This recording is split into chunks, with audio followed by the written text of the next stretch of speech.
According to DC Studios co-CEO James Gunn, DC Studios has a few challenges to face for 4 DCU movies and TV series. Welcome to Stats In. If you're just joining us, please subscribe and don't forget to turn on notifications bell for more video. According to DC Studios' top executive, some of the franchise's upcoming films have a few challenges to address. Courtesy of a new interview with The Hollywood Reporter, DC Studios co-CEOs James Gunn and Peter Safran highlighted 4 DCU movies and TV shows that are facing certain challenges ahead of their release. Gunn announced nearly a dozen projects kicking off the DCU in January 2023, which was said to only be the start of a massive Chapter 1 slate for the DC Studios saga. That slate started at the end of 2024 with Creature Commandos, which marks what should be the beginning of an extended run for the Blue brand. However, while DC has plenty of entries to look forward to, a few projects beyond 2025 and 2026 still have a few question marks attached to them. According to DC Studios co-CEO James Gunn, DC Studios has a few challenges to face for 4 DCU movies and TV series. Announced in the first string of projects in the DCU's Chapter 1 was a solo series based on the cult classic hero Booster Gold. The starring character, Mike Carter, is known as a loser from the future, who uses his era's tech to come back to the present day and operate as a superhero. The Waller series is set to highlight Viola Davis's Amanda Waller in her own solo adventure, which will also feature Steve Agee's John Economos from Peacemaker and the Suicide Squad.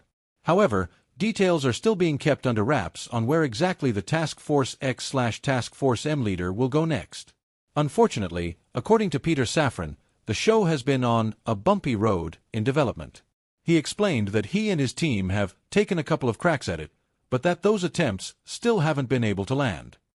As of writing, Waller does not have an estimated release timeframe. Courtesy of a new interview with The Hollywood Reporter, DC Studios co-CEOs James Gunn and Peter Safran highlighted 4 DCU movies and TV shows that are facing certain challenges ahead of their release. Confirmed as part of the DCU's Chapter 1 movie slate is a solo film highlighting the Authority, a team of darker DC antiheroes.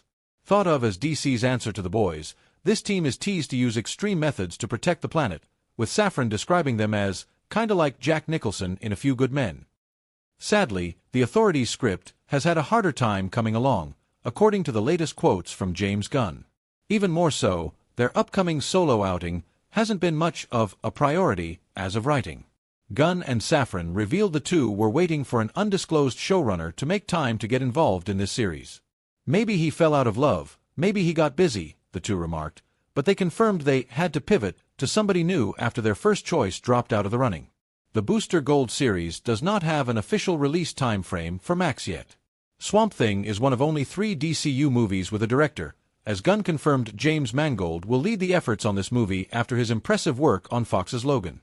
However, all Gunn said in his recent quotes about this movie is, "We talk about it occasionally," possibly indicating production is still a long way away.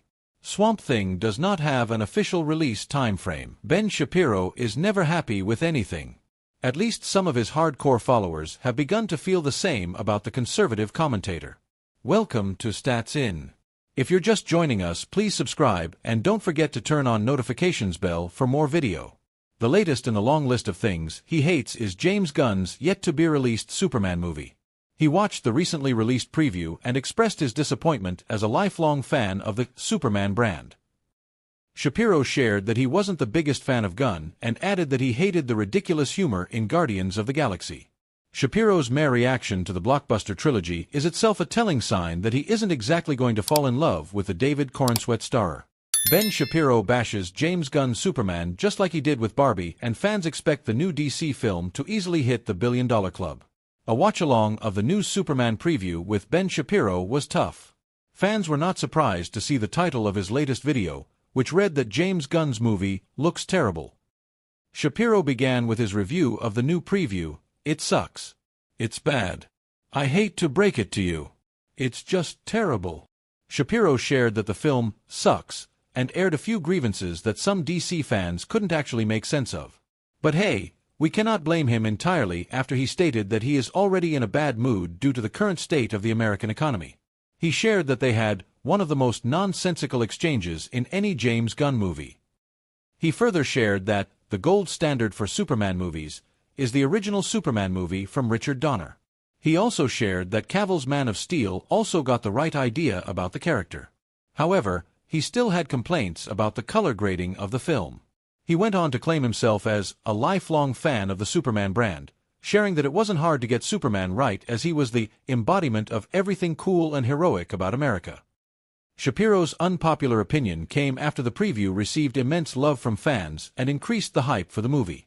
Even Henry Cavill fans, who initially hated the fact that Gunn was directing a movie with David Corenswet, couldn't help but get fascinated by the visuals. For starters, Shapiro was frustrated with the lovable Krypto's actions. He shared, "Krypto proceeds to beat the living hell out of Superman. He's screaming in pain as Krypto jumps on him and continues to nudge him and bite him. I don't see the purpose of this. This is not dramatic. It's just silly and ridiculous." After lashing out at everyone's favorite superdog, Shapiro had a rare appreciation comment for Gunn. He shared that the Fortress of Solitude scene in the preview looked pretty cool. However, he then went on to brutally bash the preview for the scenes involving the Kryptonian automatons.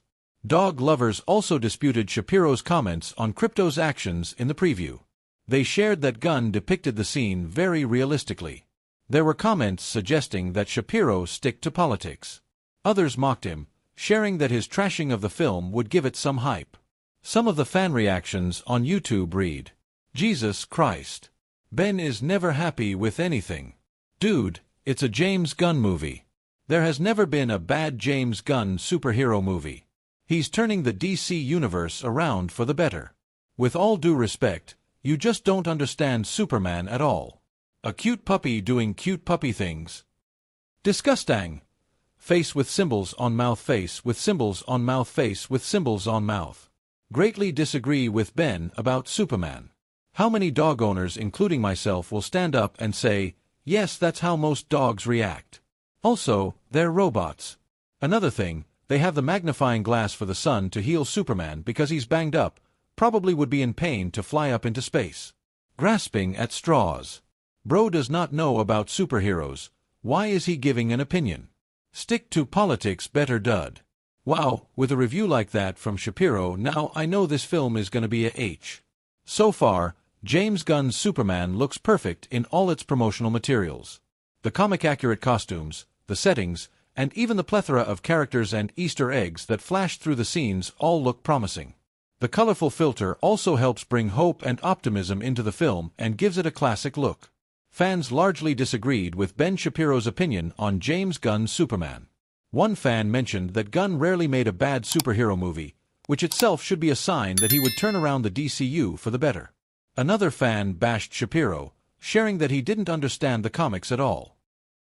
Can James Gunn's DCU deliver a worthy Wonder Woman? Lessons from past adaptations reveal the challenges of bringing Diana Prince to life. Welcome to Stats In. If you're just joining us, please subscribe and don't forget to turn on notifications bell for more video. Gal Gadot's Wonder Woman was one of the most iconic and powerful heroes in the DCU. She played a demigoddess and Amazonian warrior princess who hailed from the island of Themyscira. Leaving behind her secluded paradise, she confronted evil and became a founding member of the Justice League. Wonder Woman has always been a tricky character to adapt, and over the years, we've seen Gal Gadot don the iconic armor in Batman vs. Superman and her solo films. Now that a new era of DC has begun, with James Gunn at the helm, will he learn from his predecessors? Gadot's run as Diana Prince seems to be over, and Gunn is ready to recast, but will that be enough? Joss Whedon's words seem like a warning to upcoming adaptations of the character. So, as Gunn leads DC's future,